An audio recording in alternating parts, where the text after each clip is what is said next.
What is going on, guys? This is Daniel, and the Celtics have made a statement by taking a 2-0 series lead over the Raptors, and the Raptors' offense just hasn't been able to score versus them.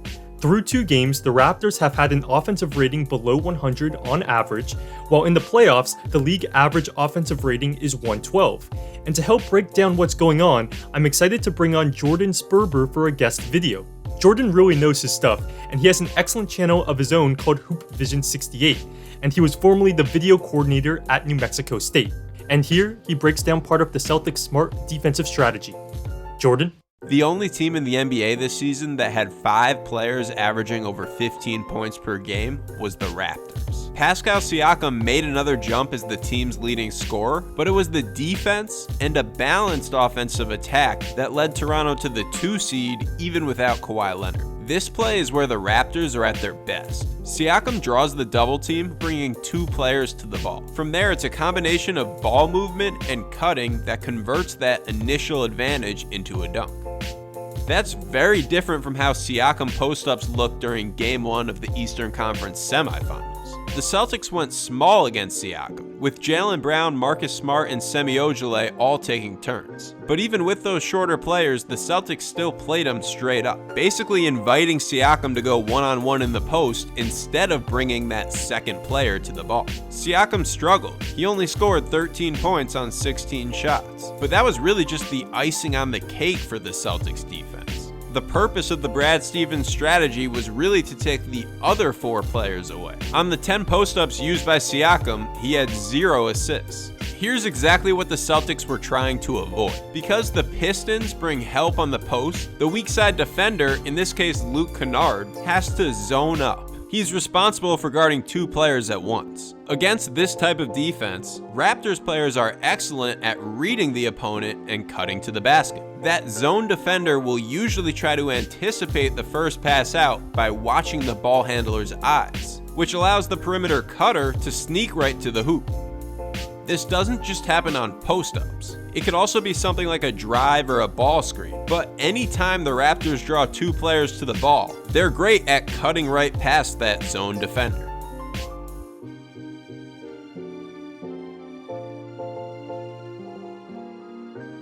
Back to Game 1 now. On Gasol's roll, watch how Siakam is eagerly waiting for the perfect time to cut as soon as Brown commits to the roll. In the third quarter, Siakam scored on 2 post-ups in a row. So this was one of the only plays in the entire game where the Celtics decided to send extra help. That help from Marcus Smart turned Brad Wanamaker into the zoner. After the cut, we can see the other major aspect of Brad Stevens' defensive game plan, not guarding Serge Ibaka. Here it's Robert Williams who sags off Ibaka to protect the hoop. The Celtics would rather not bring 2 to the ball in the first place, but it's much easier to defend those situations if there's an offensive player on the court you're willing to let beat you. In Game 1, that player was Ibaka, with Williams aggressively helping and then closing out short on his recovery. Here's a graph of every player during the regular season that, after setting a ball screen, used at least 1 roll or pop per game for a shot. There were only 5 players in the league that used at least 4 per game: Karl Anthony Towns, Serge Ibaka, John Collins, Nikola Vucevic, and Domantas Sabonis. Ibaka was the least efficient of that group, scoring just under 1 point per play. That's by no means horrible production, but in a league where offensive efficiency is currently at an all-time high, the Celtics are willing to live with it and make Ibaka beat them. They used drop coverage on his ball screens and allowed Ibaka to pop. In round 1 against the Nets, the most threes Ibaka took in a single game was 4, but he took 7 against the Celtics in Game 1.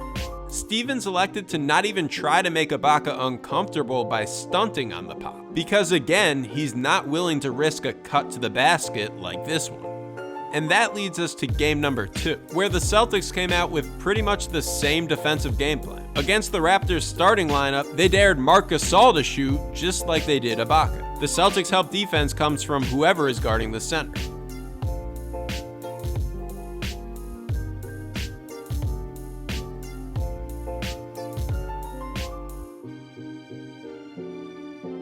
Here's one of those cuts we saw earlier from Kyle Lowry. He catches Tatum sleeping, but Williams is right there to protect the hoop, leading to the Ibaka 3.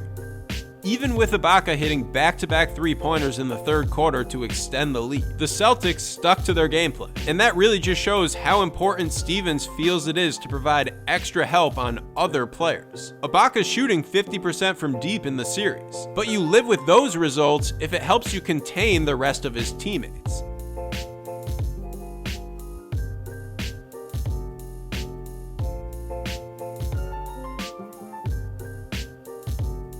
Nick Nurse made some key adjustments in Game 2. He went heavily to this inverted ball screen for Siakam, with the Raptors clearing out the left side of the court and having Fred VanVleet set the screen.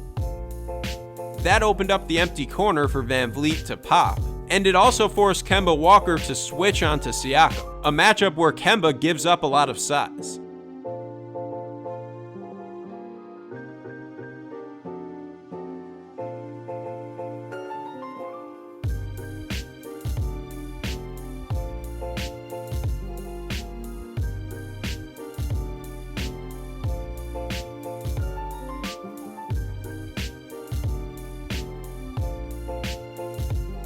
Another adjustment by Nurse was having the fives roll to the basket more instead of just popping. It directly led to some points for Ibaka and Gasol, but also helped other players get involved, forcing the Celtics to tag or help the roller and generating the kick-out threes that have been hard to come by in this series.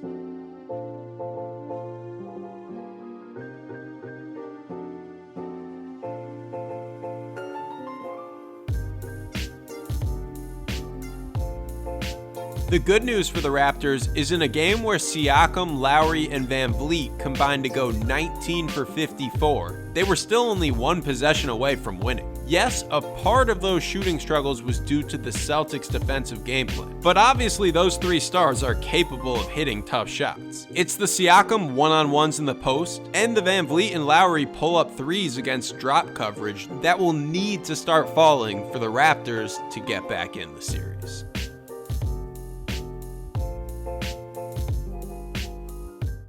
Thank you to Jordan for the outstanding analysis, and what I'll also briefly add is that the Celtics have also done a nice job with their transition defense. The Raptors were the best transition offense in the league this season, but the Celtics have held them to only 18 transition points per game, which is 5 points under their season average.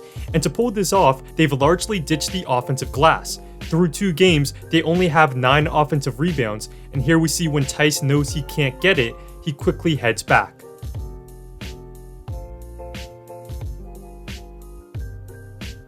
And here's a good example of exactly what Jordan was talking about in transition. Theis' #1 priority is to run back to protect the rim, even if it may leave Gasol momentarily open.